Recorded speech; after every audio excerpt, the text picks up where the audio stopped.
ನಮಸ್ಕಾರ ವೀಕ್ಷಕರೇ, Karnataka power TV ನ್ಯೂಸ್ಗೆ ತಮ್ಮೆಲ್ಲರಿಗೂ ಸ್ವಾಗತ. ವಾರ್ತೆಗಳ ವಿವರ. ಪುಣಜನೂರು ಗ್ರಾಮದಲ್ಲಿ ಅದ್ದೂರಿಯಾಗಿ ಜರುಗಿದ ಕನ್ನಡ ರಾಜ್ಯೋತ್ಸವ.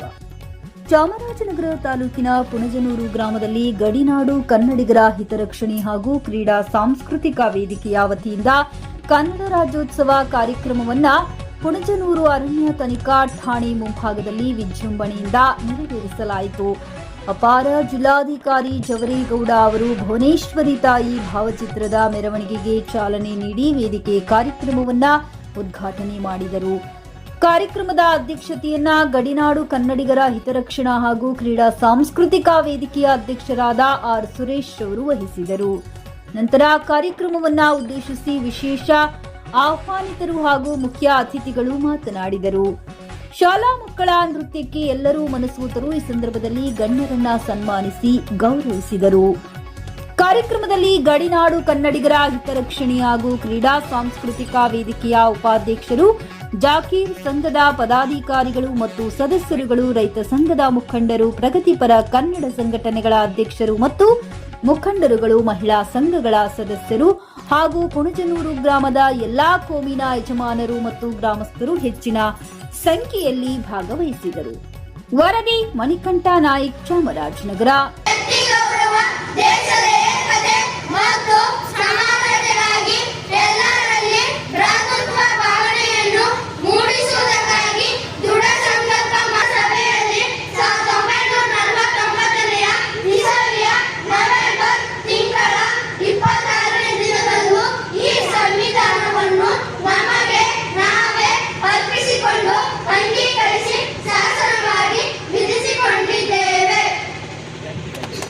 ವೇದಿಕೆ ಪುಣಜೂರು ಗ್ರಾಮದ ಎಲ್ಲ ಪದಾಧಿಕಾರಿಗಳೇ ಹಾಗೂ ಈ ವೇದಿಕೆ ಮೇಲೆ ಉಪಸ್ಥಿತರಿರ್ತಕ್ಕಂತಹ ಜಿಲ್ಲಾ ಪಂಚಾಯತ್ ಚಾಮರಾಜನಗರ BS ರವರಾಗಿರ್ತಕ್ಕಂಥ ಹೋರಾಟಗಾರರು, ಪ್ರಾಮಾಣಿಕತೆಯಿಂದ ಒಂದು ಸಮಾಜ ಸೇವೆ ಮಾಡ್ತಾ ಇರ್ತಕ್ಕಂತಹ ಶ್ರೀ ಹೊನ್ನೂರು ಪ್ರಕಾಶರವರೇ ಹಾಗೂ ಮಾಜಿ ಸದಸ್ಯರಾದಂತಹ ನರಸಿಂಹನಾಯ್ಕರವರೇ ಹಾಗೂ ನಾಗರಾಜರವರೇ, ಜಿಲ್ಲಾ ಕನ್ನಡ ಸಾಹಿತ್ಯ ಕಾರ್ಯಕ್ರಮದಲ್ಲಿ ಉಪಸ್ಥಿತರಿರ್ತಕ್ಕಂಥ ಗ್ರಾಮ ಪಂಚಾಯತಿ ಅಧ್ಯಕ್ಷರೇ, ಉಪಾಧ್ಯಕ್ಷರೇ, ದಯಮಾಡಿ ಕೆಲವೊಂದು ಹೆಸರುಗಳು ನನಗೆ ಪರಿಚಯ ಇಲ್ಲ, ಎಲ್ಲ ಸಂಘ ಸಂಸ್ಥೆಗಳ ಮುಖಂಡರೇ, ಈ ದಿವಸ ಈ ಕನ್ನಡ ರಾಜ್ಯೋತ್ಸವನ್ನ ಬಹಳ ಉತ್ಸುಕತೆಯಿಂದ ವಿಜೃಂಭಣೆಯಿಂದ ಆಚರಿಸ್ತಾ ಇರ್ತಕ್ಕಂಥದ್ರಲ್ಲಿ ಭಾಗವಹಿಸ್ತಕ್ಕಂಥದ್ದು ನನ್ನ ಸೌಭಾಗ್ಯ ಅಂತ ನಾನು ಅಂದ್ಕೊಳ್ತೀನಿ. ಈ ಕಾರ್ಯಕ್ರಮಕ್ಕೆ ಮಾನ್ಯ ಜಿಲ್ಲಾಧಿಕಾರಿಗಳು ಬರಬೇಕು. ಅದೊಂದು ಸ್ಮಶಾನಕ್ಕೆ, ಯಾಕಂದ್ರೆ ಸಾಕಷ್ಟು ಎಲ್ಲ ತಗೊಂಡು ಒಳ ಹಂಚಲಾಗ್ತಾ ಇದ್ದಾರೆ. ಆದ್ರಿಂದ ದಯಮಾಡಿ ಈ ವಿಚಾರನ ಗಮನಕ್ಕೆ ಹಾಕಿಕೊಂಡು ತುರ್ತಾಗಿ ಒಂದು ಸ್ಮಶಾನದ ವ್ಯವಸ್ಥೆ ಆಗಬೇಕು ಸರ್, ದಯಮಾಡಿ. ಓಕೆ ಸರ್, ಬನ್ನಿ. ದಯಮಾಡಿ ತಮ್ಮ ಅವಧಿನಲ್ಲಿ ಅದೊಂದು ಒಳ್ಳೇದಾದ್ರೆ ಖಂಡಿತ ಸರ್. ಸಾಹೇಬ್ರ, ಜಿಲ್ಲಾಧಿಕಾರಿಗಳಿಗೆ ನಿಮ್ಗೆ ಇದಕ್ಕೆ ಪವರ್ ಇದು ವಿಶೇಷ. ಯಾಕೆಂದ್ರೆ ಸ್ಮಶಾನಕ್ಕೆ ತಹಸೀಲ್ದಾರ್ಗೆ ಹೇಳ್ಬಿಟ್ಟು ಜಾಗನೂ ಇದೆ ನೋಡಿ, RTC ಅವರೇ ಕೊಟ್ಟವ್ರೆ, ಇವತ್ತೇ ಕೊಟ್ಟವ್ರಿಗೆ ನಾಳೆನೇ ಅದು ಪುಟಪ್ ಹಾಕಬೇಕು ಮಾಡಿಸಿ ದಯಮಾಡಿ. ಖಂಡಿತ ಸ್ಮಶಾನದ್ದು ಸರ್ಕಾರದ ಮೊದಲನೇ ಆದ್ಯತೆ. ಸ್ಮಶಾನಗಳನ್ನ ಎಲ್ಲಾ ಗ್ರಾಮಗಳಿಗೆ ಕೊಡಬೇಕು ಅಂತಕ್ಕಂಥದ್ದು, ಇದನ್ನ ನಾನು ಪರಿಶೀಲಿಸಿ ಬೇಗ ಮಾಡಿಸ್ಕೊಡ್ತೀನಿ ಕೆಲಸ. ಧನ್ಯವಾದಗಳು ಸರ್. ಬನ್ನಿ, ಆಗಿದೆಯಾ? ಆಗಲಿ. ಅವರು ನಮ್ಗೆ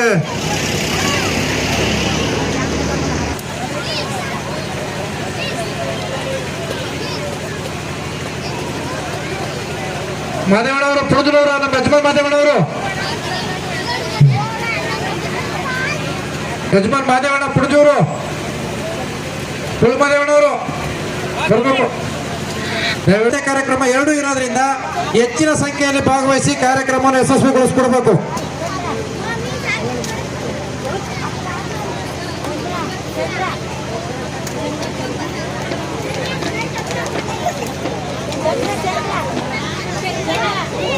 ಬಸಪ್ಪ ಫೋಟೋ ತೆಗಿ. ನಮ್ಮ ಪಿಪ್ಪಿ ಚಂದ್ರ ಅವರು ಬನ್ನಿ ಸರ್. ಅದೇ ನಮ್ಮ ಕನ್ನಡವನ್ನು ನಾವು ಗೌರವಿಸಲು ಹೇಳುತ್ತಾ ಇದ್ದೀವಿ. ಹಾಗಾಗಿ ಕನ್ನಡ ಕಡಿಮೆ ಆಗ್ತಾ ಇದೆ, ಹಿಂದಿ ಭಾಷೆಗಳು ಜಾಸ್ತಿ ಏರಿಕೆ ಆಗ್ತದೆ. ಮತ್ತೇನು 12ನೇ ಶತಮಾನದಲ್ಲಿ ಇಂಗ್ಲಿಷ್ ಭಾಷೆ ಕಾಡಜನರ ಭಾಷೆ ಆಗಿತ್ತು. ಕನ್ನಡ ಗೋದಾವರಿಯಿಂದ ಕಾವೇರಿವರೆಗೂ ಹಬ್ಬಿತ್ತು ಅಂತ ಹೇಳಿದ್ರೀಗ ನಿಜ. ಇವತ್ತು ಅದು ಪುನರ್ ಎಲ್ಲರೂ ನಮ್ಮಲ್ಲಿ ನಾವು ಬೇರೆ ಭಾಷೆಯನ್ನು ಗೌರವಿಸಬಾರ್ದು ಅಂತಲ್ಲ, ಎಲ್ಲರನ್ನು ಜೊತೆಗೆ ನಮ್ಮ ತಾಯಿಯನ್ನು ನಾವು ಪ್ರೀತಿ ಮಾಡಬೇಕು. ನಮ್ಮ ತಾಯಿ ಚೆನ್ನಾಗಿಲ್ಲ ಅಂತಾರೆ, ಹೆಂಗೆ ನಮ್ಮ ತಾಯಿನೇ, ಬೇರೆ ತಾಯಿಯನ್ನು ನಾವು ಗೌರವ ಮಾಡೋಣ. ಹಾಗಾಗಿ ನಮ್ಮ ಭಾಷೆಯನ್ನು ಗೌರವ ಮಾಡದೆ ಹೋದ್ರೆ ಮುಂದೆ ನಮ್ಮ ಮಕ್ಕಳಿಗೆ ಬಹಳ ಕಷ್ಟ ಆಗುತ್ತೆ. ಕನ್ನಡನ ಉಳಿಸೋಕೆ ಬಹಳಷ್ಟು ಶ್ರಮ ಪಡಬೇಕಾಗುತ್ತೆ. ಈಗಾಗಲೇ ಬೆಂಗಳೂರು ದೊಡ್ಡ ದೊಡ್ಡ ಮಹಾನಗರ ಪಾಲಿಕೆಗಳಲ್ಲಿ ಇವತ್ತು ಬಹಳಷ್ಟು ಕನ್ನಡನೇ ಇಲ್ಲ. ಎಲ್ಲಿ ನೋಡಿದ್ರು ಹಿಂದಿ, ತೆಲುಗು, ತಮಿಳು ಇರಲಿ, ಆದ್ರೆ ಅವರ ಭಾಷೆಗಳ ಜೊತೆಗೆ ನಮ್ಮನ್ನು ನಾವು ಉಳಿಸಬೇಕಾದ ಶ್ರಮವನ್ನು ಪಡಿಬೇಕಾಗಿದೆ. ಹಳ್ಳಿಗಳಲ್ಲಿ ಇವತ್ತು ಕನ್ನಡ ಮರೆಯಾಗ್ತದೆ. ನಮ್ಮ ಕನ್ನಡ ಪದಗಳನ್ನು ನಾವು ಬರೀತಿದ್ದೀವಿ. ಎಲ್ಲೆಲ್ಲೂ ಇಂಗ್ಲಿಷ್ ಕಾನ್ವೆಂಟ್ಗಳಾಗ್ತಾ ಇದೆ.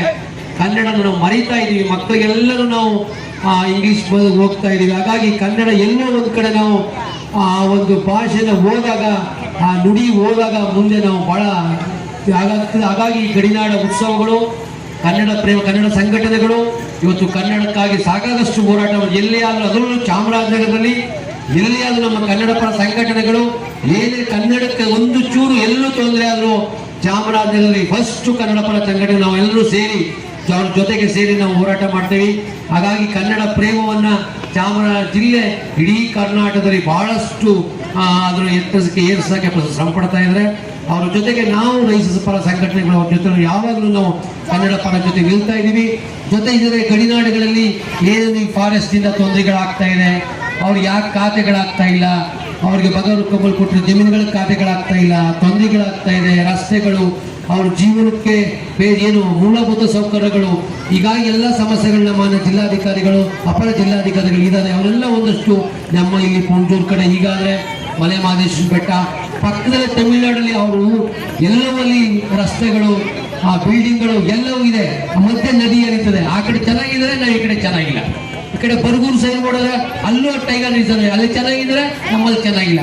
ಈ ಒಂದು ತಾರತಮ್ಯ ಯಾಕೆ ಹಿಂಗ್ ಮಾಡ್ತಾರೆ? ನಮ್ಮ ಬದುಕಿಗೆ ಕನ್ನಡಿಗರ ಗಡಿನಾಡಲ್ಲಿ ಬದುಕ್ತಿರೋ ಜನಗಳಿಗೆ ಯಾಕೆ ಎಷ್ಟು ತೊಂದರೆ ಆಗ್ತಾ ಇದೆ? ಅಲ್ಲಿ ಗಡಿನಾಡು ಶಾಲೆಗಳು ಮುಚ್ಚಕ್ಕೆಲ್ಲ ಏರ್ಪಾಡುಗಳಾಗ್ತಾ ಇದ್ದಾವೆ. ಮತ್ತೆ ಅಲ್ಲಿನ ಜನಗಳಿಗೆ ಮೂಲಭೂತ ಸೌಕರ್ಯ ಯಾಕೆ ಅವರಿಗೆ ಸರಿಯಾಗಿ ಕೊಡ್ತಾ ಇಲ್ಲ ನಾವು ಗಡಿನಾಡುಗಳಲ್ಲಿ?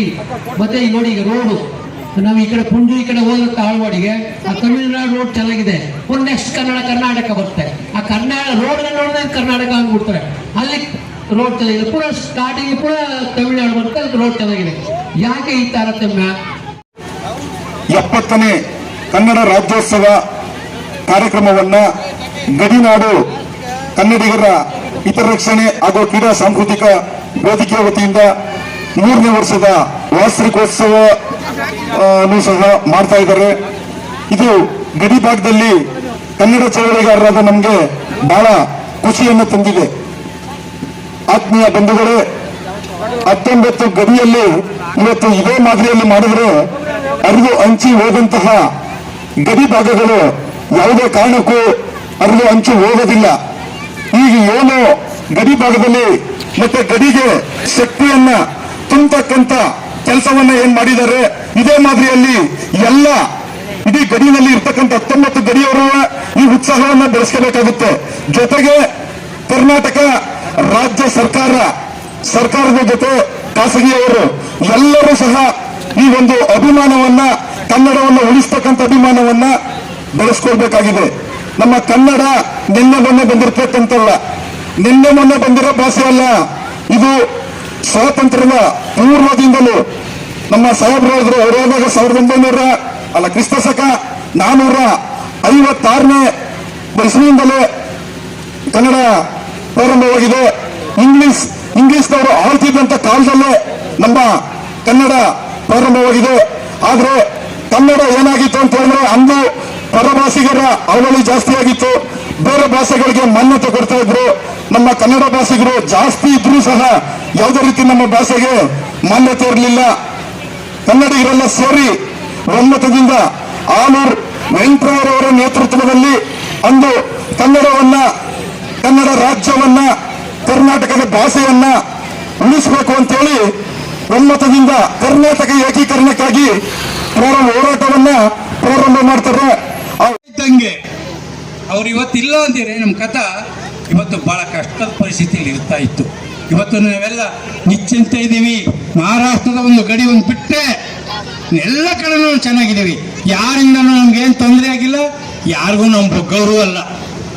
ನಾವು ಎದುರಿಸೋಂಥ ಶಕ್ತಿ ನಮಗಿದೆ.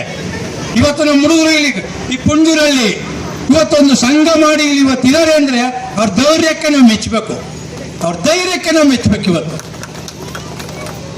ಇವತ್ತು ಯಾವ ರೀತಿಯಾದ್ರೂ ಅವ್ರ ಹೋರಾಟಕ್ಕೆ ಸಿದ್ಧವಾಗಿದ್ದಾರೆ, ಎಲ್ಲ ಇದಕ್ಕೂ ಸಿದ್ಧವಾಗಿದ್ದಾರೆ, ಯಾವುದೇ ಇದಕ್ಕೂ ಓದಿದ್ರು.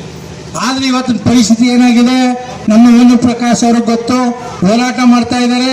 ಇದು ಕಾಡಂಚಿನ ಗ್ರಾಮ, ಜೀವವನ್ನ ಕೈಲಿಡ್ಕೊಂಡು ಬದುಕ್ತಾ ಇದ್ದಾರೆ, ಜೀವವನ್ನ ಕೈಲಿಡ್ಕೊಂಡು ಬದುಕ್ತಾ ಇದ್ದಾರೆ. ಯಾಕೆ? ಕಾಡಂಚಿನ ಗ್ರಾಮಗಳು ಪ್ರಾಣಿಗಳ ಹಾವಳಿ ಜಾಸ್ತಿ ಆಗಿದೆ. ಹುಲಿಗಳು, ಚಿರತೆಗಳು, ಆನೆಗಳು ಮೋಸ್ಟರ್ ನೋಡ್ಬೋದು. ನೈಟ್ ಈ ರೋಡಲ್ಲಿ ಬಂದರೆ ಆನೆಗಳೆಲ್ಲ ರೋಡಲ್ಲಿ ಇರ್ತವೆ. ನಮ್ಮ ಹೊನ್ನೂರು ಪ್ರಕಾಶ್ ಅವರು ದಿನ ಬೆಳಗಾಯ್ತು ಅಂದರೆ ಚಿರತೆಗಳೆಲ್ಲ ಅವಳಿ, ಹುಲಿಗಳಿಲ್ಲ ಅವಳಿ. ಏನು ಮಾಡೋದು, ಫಾರೆಸ್ಟ್ ಅವರು ಕೆಲಸ ಮಾಡ್ತಾ ಇಲ್ಲ ಅಂತ ಹೇಳ್ತಾರೆ. ನಿಜ, ಅವರು ಪ್ರಾಮಾಣಿಕವಾಗಿ ಕೆಲಸ ಮಾಡ್ತಾರೆ. ಇವತ್ತು ಹುಲಿಗಳು, ಚಿರತೆಗಳು ಕಾಡನ್ನು ಬಿಟ್ಬಿಟ್ಟವ, ನಾಡಲ್ಲಿ ಬಂದು ಮನೆ ಮಾಡಿಬಿಟ್ಟವ.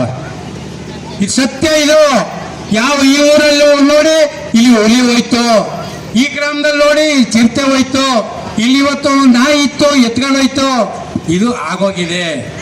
ಏನು ಮಾಡಬೇಕು ಫಾರೆಸ್ಟ್ನವರು, ಏನು ಮಾಡ್ಬೇಕು ಹೇಳಿ? ಭಾಳ ಕಷ್ಟ ಇದೆ. ಇದಕ್ಕೋಸ್ಕರ ಈ ರೈತ ಸಂಘದವರು ಇದನ್ನ ನಿಲ್ಲಿಸಿ ಅಂದ್ರು, ಕಾಡೊಳಕ್ಕೆ ಹೋಗಿ ವೀಕ್ಷಣೆ ಮಾಡ್ತಾರಲ್ಲ ನಿಲ್ಲಿಸಿ ಅಂದ್ರು, ನಿಲ್ಲಿಸಿದ್ರು. ಇಲ್ಲಿ ಮನೆ ಮಾಡಿರೋ ಪ್ರಾಣಿಗಳೆಲ್ಲ ಓದುವಲ್ಲಿ ಕಾಡಗ ಹೋಗಿಲ್ಲ ಇನ್ನು ಅಂತೇಳಿ ನನ್ನನ್ನು ಕಳಿಸ್ಕೊಟ್ರು. ಹಾಗಾಗಿ ಒಂದು ಆಕಸ್ಮಿಕವಾಗಿ ಇಲ್ಲಿ ಬರಲಿಕ್ಕೆ ಅವಕಾಶ ಆಯಿತು.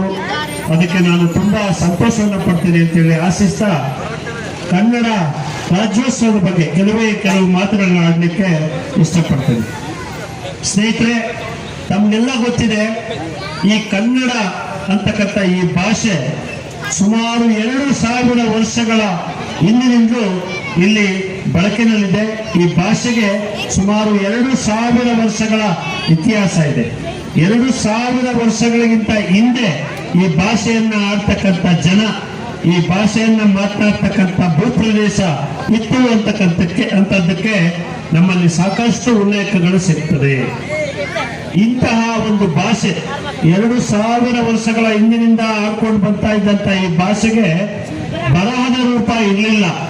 ಆ ಬರಹದ ರೂಪ ನಮಗೆ ಭಾಷೆಯನ್ನ ಬರಹದಲ್ಲಿ ಬಳಸ್ತಕ್ಕಂಥದ್ದಕ್ಕೆ ಮೊಟ್ಟ ಮೊದಲಿಗೆ ನಮಗೆ ಸಿಕ್ಕಿರ್ತಕ್ಕಂಥ ಒಂದು ಆಧಾರ ಹಲ್ಮಿಡಿ ಶಾಸನ ಅಂತಕ್ಕಂಥದ್ದು. ಕ್ರಿಸ್ತಶಕ 450ರಲ್ಲಿ ಒಂದು ಶಾಸನ ಸಿಕ್ಕಿದೆ. ಹಾಸನ ಜಿಲ್ಲೆಯ ಬೇಲೂರಿನ ಒಂದು ಹಲ್ಮಿಡಿ ಅಂತಕ್ಕಂಥ ಗ್ರಾಮದಲ್ಲಿ, ಆ ಹಲ್ಮಿಡಿ ಅಂತಕ್ಕಂಥ ಗ್ರಾಮದಲ್ಲಿ ಸಿಕ್ಕಿರ್ತಕ್ಕಂಥ ಆ ಶಾಸನದಲ್ಲಿ ಕನ್ನಡ ಪದಗಳ ಒಂದು ಉಲ್ಲೇಖ ಇದೆ. ಅದೇ ಮೊಟ್ಟ ಮೊದಲಿಗೆ ಕನ್ನಡ ಭಾಷೆಯಲ್ಲಿ ಬರಹದ ರೂಪದಲ್ಲಿ ಸಿಕ್ಕಿರ್ತಕ್ಕಂಥ ಶಾಸನ. ಹೇಗೆ ಮನೆಯಿಂದನೇ ನಾವು ಅವರಿಗೆ ಕನ್ನಡದ ಬಗ್ಗೆ ಗೌರವ ಕೊಡೋದನ್ನ ಮತ್ತೆ ಕನ್ನಡ ಮಾತಾಡೋದನ್ನ ಅಭ್ಯಾಸ ಮಾಡಿಸ್ಬೇಕು ಅಂತ ಹೇಳ್ತಾ ನಾವು ಒಂದೇ ದಿನ ಅಥವಾ ಒಂದೇ ತಿಂಗಳು ಕನ್ನಡ ರಾಜ್ಯೋತ್ಸವ ಮಾಡೋದಲ್ಲ, ವರ್ಷದ 365 ದಿನ ಕೂಡ ನಾವು ನಮ್ಮ ಭಾಷೆ ಏನಿದೆ ಅದಕ್ಕೆ ಗೌರವ ಕೊಡಬೇಕು. ನಮ್ಮದು ಏನು ದಿನನಿತ್ಯದ ಚಟುವಟಿಕೆಗಳಿದೆ ಅದರಲ್ಲಿ ನಾವು ಕನ್ನಡನ ಉಪಯೋಗಿಸ್ಬೇಕು, ಕನ್ನಡನ ಉಳಿಸ್ಬೇಕು, ಬೆಳೆಸಬೇಕು ಅಂತ ಹೇಳ್ತಾ, ಎಲ್ಲೇ ಇರು ಹೇಗೆ ಇರು ಎಂದೆಂದಿಗೂ ನೀ ಕನ್ನಡವಾಗಿರು ಅಂತ ಹೇಳ್ತಾ ನಾನು 2 ಮಾತು ಮುಗಿಸ್ತೀನಿ. ಧನ್ಯವಾದ.